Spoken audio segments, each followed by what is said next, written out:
They humiliated her, laughed in her face just because she looked too simple to belong in a luxury jewelry store. The staff whispered with cold eyes.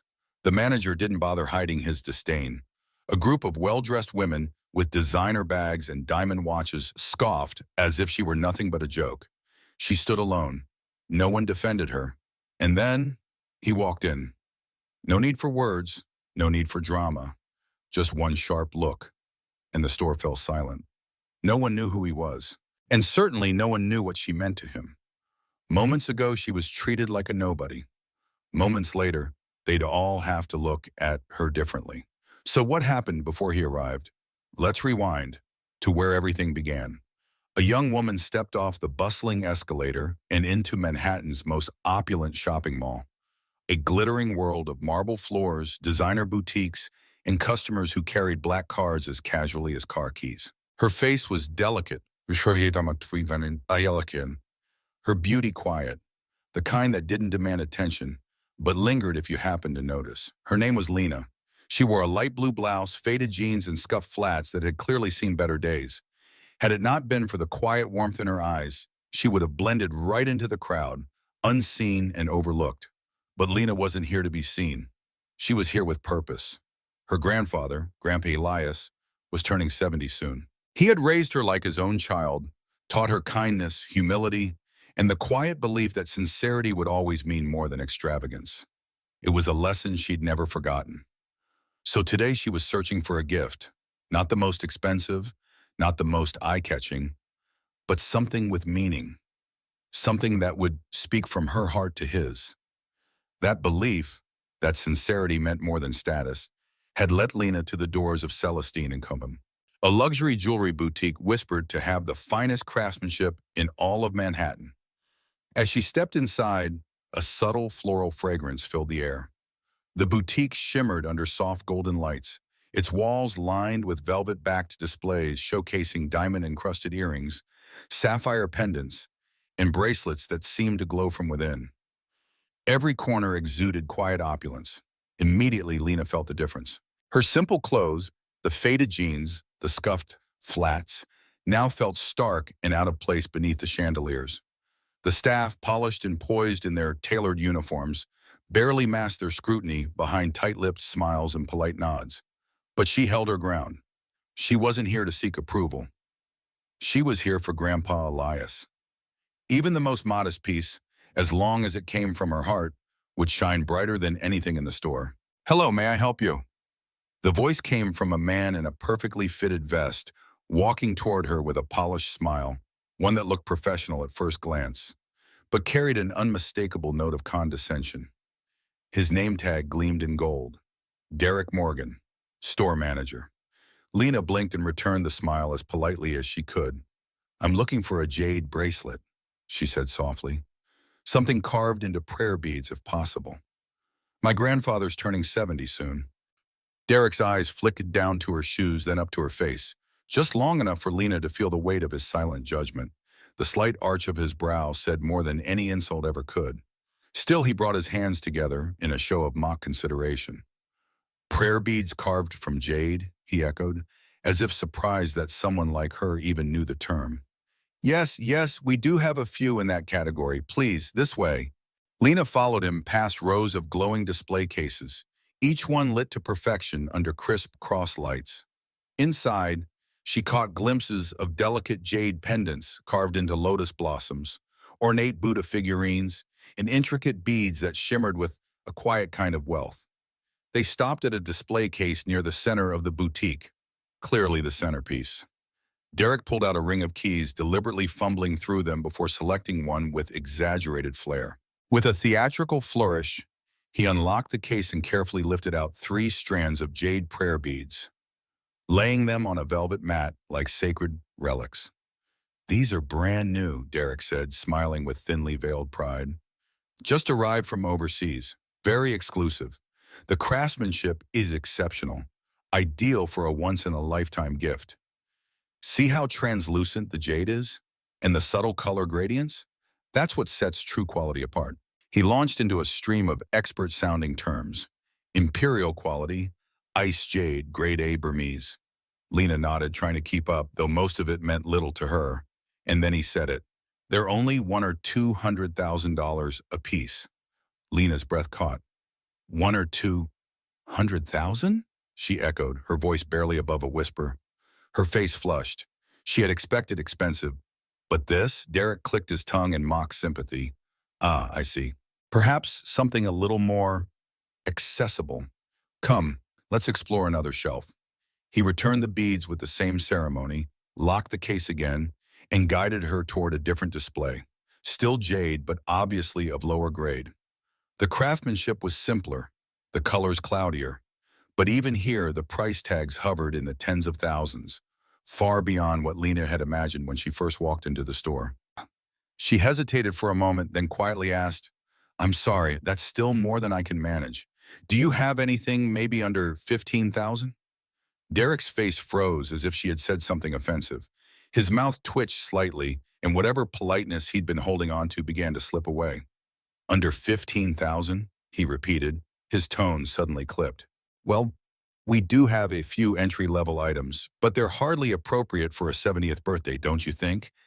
He leaned in slightly, voice low and sharp. You wouldn't want to embarrass your grandfather, would you? Lina's heart sank. She opened her mouth, then closed it again, before replying softly, more to herself than to him. I don't think sincerity is embarrassing. I just have a limit I need to stay within. Derek let out a laugh, not one of amusement, but something closer to a sneer. I see. Well, I suppose you know your finances better than I do. The case you want is over here. Derek turned sharply and led Lina to a dimly lit corner at the far end of Celestine and Company. The lighting here was colder, flatter, as though the store itself had decided these items were lesser. Inside the display were simpler jade pieces. Bracelets without the luminous depth of the others, pendants whose color veined unevenly. But Lina found them beautiful in a quiet, unpolished way. Her eyes settled on a delicate bracelet, its beads carved into lotus petals, subtle, humble, and deeply familiar. Grandpa Elias would love it. She crouched to take a closer look. Behind her, Derek sighed audibly and checked his watch. Then without another word, he walked off. I have other clients to attend to, he called over his shoulder. Feel free to browse, or perhaps a more modest store would better suit your needs. Lina said nothing. She simply focused on the bracelet in her hand.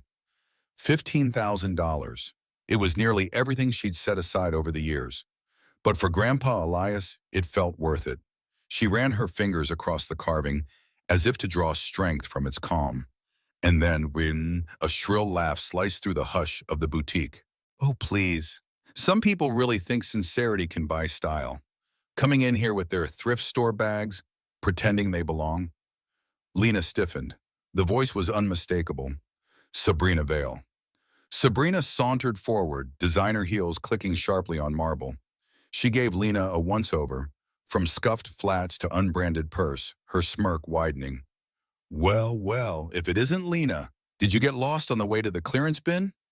One of her friends giggled behind a manicured hand. Another leaned in and stage whispered, maybe she's here to beg for samples. Lina's cheeks burned, but her voice remained even. I'm just here for a gift. My grandfather's turning 70. Sabrina gave an exaggerated gasp.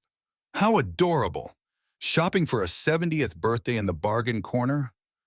Are you sure he'd want a trinket like that? From behind Sabrina, a tall woman stood in silence, chin tilted, expression unreadable. Vivian Cross. Lina recognized her immediately, an actress draped in elegance and whispers of old money. She didn't say a word, but her silence cut deeper than any insult. She was used to being worshipped, not sharing space with someone like Lina, and the staff responded exactly as expected. Derek reappeared instantly, his smile blooming as if on cue. Miss Cross, Miss Vale, what an honor. Please allow me to show you our most exclusive pieces. We just received a private shipment. He snapped his fingers. You bring the premium collection, NT, the special one. His transformation was immediate, the contempt from moments ago, erased by opportunism. Lina barely moved. She held the bracelet carefully in both hands, trying to focus, but the ridicule kept coming. One of the other women leaned in towards Sabrina. Let her dig through the leftovers while we look at the real stuff. Sabrina laughed, then turned to Lina again with a falsely sweet tone. If you're having trouble paying, maybe we can pitch in. Miss Cross has probably got loose change in her clutch. Lina drew a breath. Calm, steady. No need, she said. I have enough. Just for this one. Derek, now back to sneering, stepped in. If you're serious, I'd hurry. That shelf's being discontinued. Management doesn't want low-tier items tarnishing the brand. He looked her over, clearly expecting her to leave in embarrassment. But Lina stood taller. Actually, what she said, turning to a young female staff member nearby, could I take a closer look at the lotus bracelet? The girl, Ella, her name tag read, approached, casting a nervous glance at Derek. Yes, she said. It's priced at $15,000, but we might be able to offer a small. You'll offer nothing, Derek barked, spinning around. We don't negotiate on clearance. Then toward Lina. So, do you want it, or are you wasting our time? Lina said nothing. She placed the bracelet gently on the counter, opened her wallet, and calmly laid down the bills. Then she handed over her card. I'll take this one, she said, 15,000. Derek raised an eyebrow. Cash and card? Confident that'll go through, or is it borrowed? Snickers rippled behind her. Lina was about to respond when the store doors opened, and in walked a man in a sleek charcoal suit, flanked by two assistants. His steps were unhurried, his presence quiet, but commanding. Every head turned. He didn't need to speak. He didn't need to announce himself. He simply scanned the room. And then he saw Lina. He scanned the store, then paused when his eyes landed on Lina. His gaze shifted to Derek and his expression darkened immediately. Derek looked momentarily confused, as if he recognized the man, but couldn't quite place him. He forced a smile. Good afternoon, sir. Are you here to see Miss Cross? She's just over. But the man ignored him entirely and walked straight toward Lina. Ma'am, he said calmly, voice low and respectful. I noticed you were about to make a purchase. May I assist you in any way? Nearby, Ella blinked in disbelief. She leaned toward Derek and whispered, Isn't that Mr. Mason from corporate? Derek went pale. No way. But then he looked again and froze. It was Mr. Mason, a senior executive from King Corporation's luxury division, someone with direct access to the owners of Celestine and Company. Derek immediately straightened. Every trace of arrogance drained from his face. Lina, however, had no idea who the man was. All she saw was someone treating her with the kind of dignity no one else had shown her all day. Yes, she said softly. I was about to buy this bracelet, but the manager said items in my price range weren't really sold here. She tried to keep her voice neutral, though frustration slipped through. Mr. Mason turned to Derek, his eyes sharp. Is that true? He asked.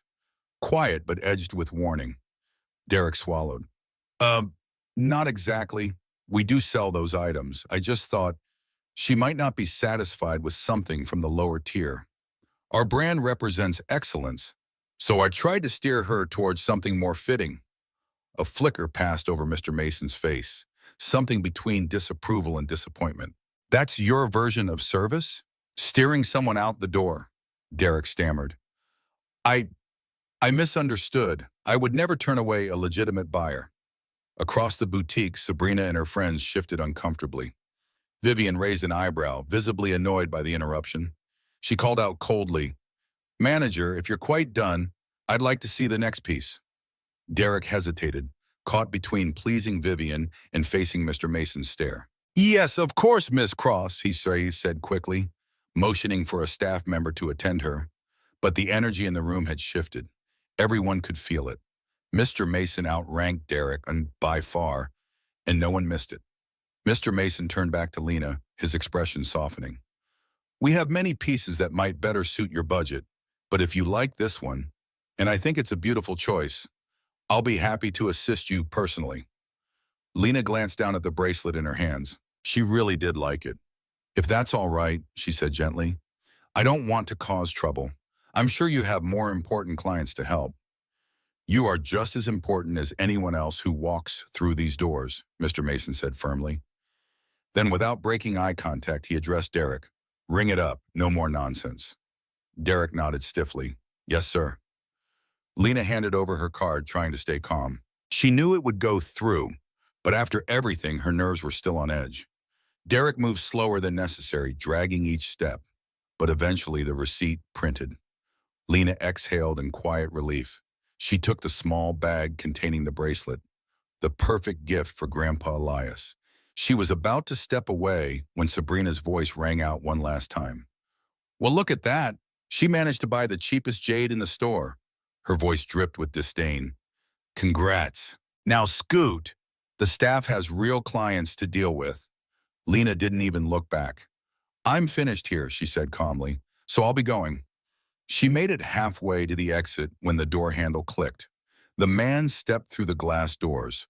Tall, broad-shouldered, and composed, he moved with the kind of quiet command that turned heads without a single word. His charcoal suit was impeccably tailored, his cross shirt open at the collar, and yet it was his eyes, sharp, unwavering, that made the entire room go still. Two bodyguards flanked him, but they didn't need to speak. They simply held the door and followed one step behind. Lina's breath caught. She knew that presence, even before the room fell silent. The laughter died. The whispers ceased. Even Derek's voice caught in his throat. Lina froze. Her fingers tightened around the bag in her hand, heart suddenly pounding. She hadn't seen him in days. Not like this, not in public, and never in this store. He stopped in the center of Celestine and Company, scanning the space. Then his gaze found her. It softened, just slightly. But when his eyes flicked to Derek, to Sabrina, to the group still hovering nearby, his expression sharpened like a blade.